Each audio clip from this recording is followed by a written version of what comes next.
नमस्कार, मी शैलजा जोगल ॲग्रोनमध्ये आपलं स्वागत। निसर्गाच्या संकटावर आपल्या कल्पकतेने मात करत दुष्काळी भागातील फळबागा फुलवणाऱ्यांची संख्या कमी नाहीये।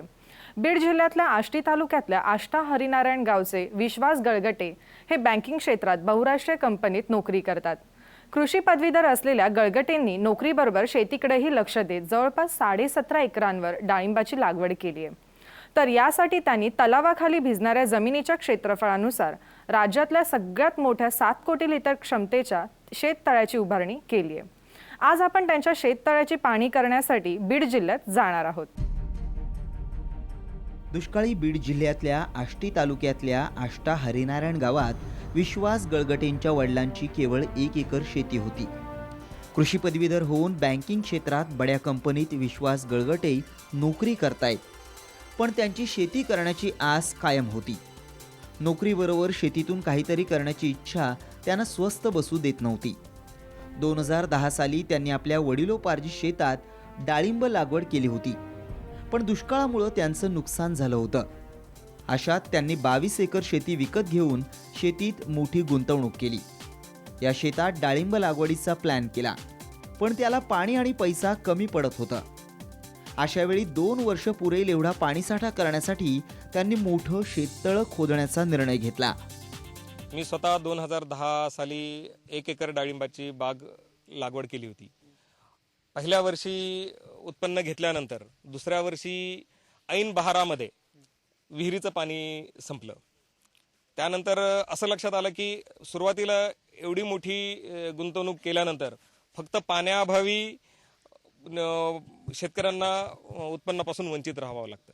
त्यातून एक पर्याय शोधण्याचा विचार करून 2013 मध्ये मी माझ्या दुसऱ्या 22 एकर क्षेत्रामध्ये 10,000 डाळिंब लागवडीचं नियोजन केलं।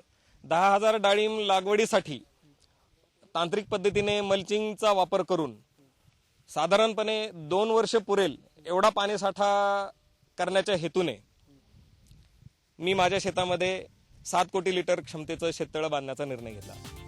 शेततळं खोदण्याचा विचार केला असता दुष्काळाच्या भीतीनं त्यांना सतावलं होतं, पण दुष्काळावर मात करण्याचा हाच सक्षम मार्ग वाटत होता। घरातल्यांचा सल्ला घेतला आणि विश्वासराव कामाला लागले। रिटायर झाल्यानंतर मुलगा BSc ॲग्री MSc ॲग्री झाल्यानंतर त्यांनी शेतीचा छंद घेतला। आम्ही म्हणलं आहे नोकरी कशाला शेतीचं भानगड करता, पाऊस नाही काय नाही, हे सगळा दुष्काळी भाग आहे।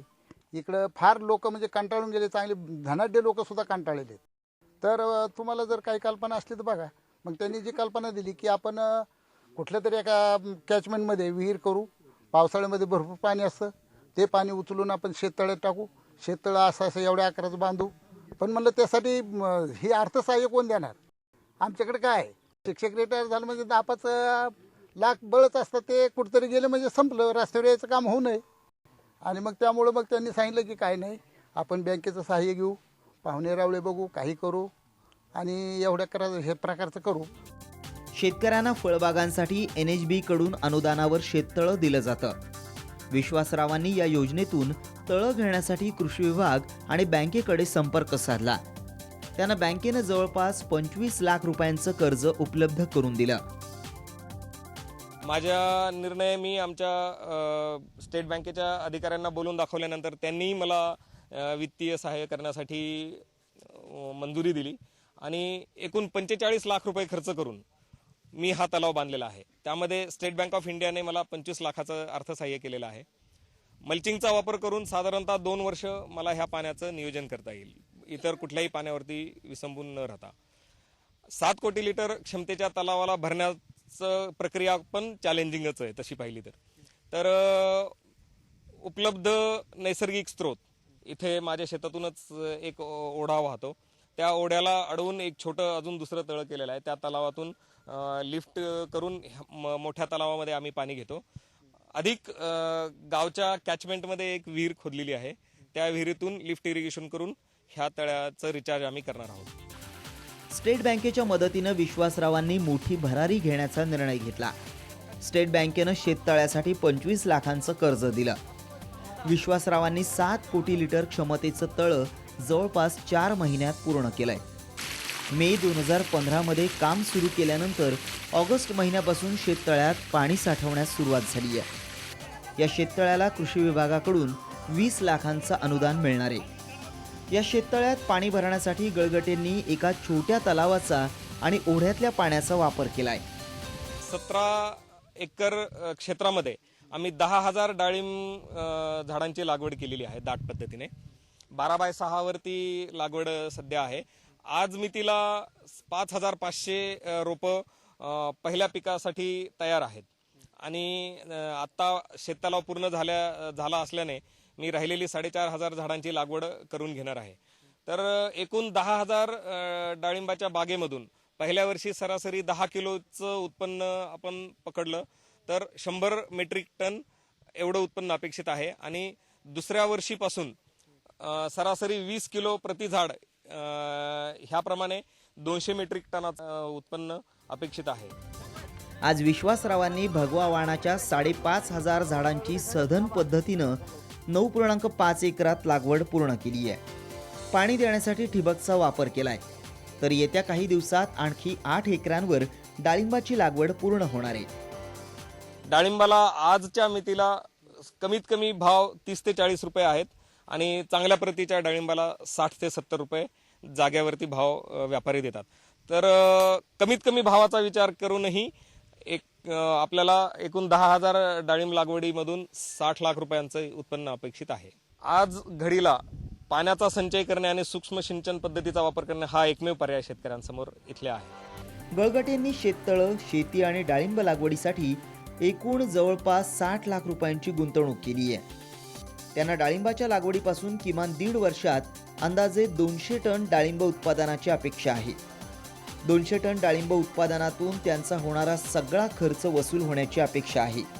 तर NHB Nashik national horticulture office कडून त्यांच्याकडून एक सँक्शन लेटर आणावं लागतं। त्यांची ती काही 10 किंवा 11 एकरची काही अट आहे, 10-12 एकरची, त्याप्रमाणे ते त्यांना ते सँक्शन लेटर देतात आणि त्यांची पण लोक येऊन इन्स्पेक्शन करून जातात आणि त्यानंतर मग बँकेकडे ते अर्थसहाय्याकरता शेतकरी बांधव येऊ शकतात। दुष्काळी भागात शेती असल्यानं गळगटेंना अनेक आव्हानांना तोंड द्यावं लागतं। सध्या त्यांचे चुलत बंधू त्यांच्या शेतीचं व्यवस्थापन बघतात। केवळ या शेततळ्याच्या भरवशावर त्यांनी डाळिंब शेतीची एवढी मोठी उलाढाल करण्याचं धाडस केलंय। लोकांनी नुसतं पाहून इथं जाऊन उपयोग नाही, काही लोकांनी इथं पाहून त्यांनी फार मोठा केला असता 7 कोटीचा, लोकांनी 1 कोटीचा, 50 लाख लिटरचा, 30 लाख लिटरचा, असा प्रत्येक शेतकऱ्यांनी शेततलाव केला पाहिजे। आता हे उभं राहून काम करून मी घेतलेलं आहे, साहेब पुण्याला असतात आणि ह्याचा अनुभव मला आल्यामुळं आणि पूर्ण बाग हे मी मॅनेजमेंट करत असल्यामुळं मला असं वाटलं की मग आम्ही दोघांनी मिळून परत खाली एक शेततलाव केला 1 एकर एरियामध्ये 70 बाय 50 मीटरचा। तो आता मल्चिंग करायची त्याला पुढच्या हप्त्यात आणि प्रत्येक शेतकऱ्यांनी असं काहीतरी करावं, निसर्गावर आणि शासनावर अवलंबून न राहता स्वतःच्या पायावर उभा राहण्याची क्षमता याच्यामधून आहे असं आम्हाला वाटतं। म्हणजे प्रत्येक शेतकऱ्यांनी हे केलं पाहिजे। विश्वास गळगटे 5 दिवस पुण्यात नोकरी करतात आणि उरलेले 2 दिवस गावाकडे शेतावरील कामांचे नियोजन करतात। त्यांचे सेवानिवृत्त वडील आणि आई देखील मजुरांकडून कामं करून घेणं आणि देखरेखीचं काम पार पाडतात। आपला मुलगा शहरात जाऊन देखील त्याची शेतात काम करण्याची असलेली धडपड या वृद्ध आई वडिलांना कामासाठी आणखीनच बळ देते। आणि एवढी मोठी लागवड केल्यानंतर ते म्हणजे तुम्ही फक्त नियोजन करा, खुरपण, औषध, त्याचं काय असेल ते सगळं पाहत जा। त्यामुळं सगळे ते पुण्याहून करतात, दर रविवारी येतात, तोपर्यंत आम्ही आपलं मोलकरी हे ते अशा पद्धतीने करून घेतोय। समाधान वाटतं। एक तर शेती कधीच केलेली नाहीये, पण आता येत असतात पाहायला, दिवसभर काय काम होत नाही पण आपलं लेबरच्या पाठीमागे उभा राहते। मला आनंद वाटतो की एवढ्या मुलांनी चांगलं केलंय, त्याच्यामुळं त्याला आम्ही सहकार्य फक्त मनुष्यबळ थोडंसं पाठिंबा देतो त्याला। विश्वास गळगटेंनी 3.5 एकरात 7 कोटी लिटरचं शेततळं खोदून दुष्काळाबरोबर 2 हात करण्याची मोठी तयारी केली आहे। त्यांच्या बंधूंच्या म्हणण्यानुसार कोरडवाहू शेतकऱ्यांनी आपापल्या क्षमतेनुसार शेततळ्यांची उभारणी नक्कीच करायला हवी। शेती करायची असेल तर प्रत्येक शेतकऱ्यांनी ज्याला 5 एकर जमीन आहे किंवा 2 हेक्टर जमीन आहे त्या शेतकऱ्यांनी कमीत कमी अर्धा एकरवरती शेततलाव केला पाहिजे, पहिला मुद्दा। आणि पाट पाणी जुन्या पद्धतीने शेती न करता, पाटाने पाणी न देता ड्रिप इरिगेशनचा किंवा स्प्रिंकलरचा वापर केला पाहिजे। आज दुष्काळानं संपूर्ण राज्याचं कंबरडं मोडलंय। हजारो हेक्टरवरील फळबागा आणि शेतीचं कोट्यवधी रुपयांचं नुकसान झालंय.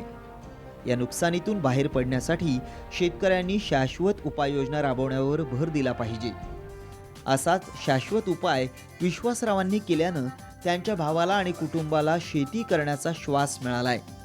त्यांचं कार्य दुष्काळग्रस्त भागात शेतीत काम करू इच्छिणाऱ्यांना नक्कीच मार्गदर्शक ठरणार आहे.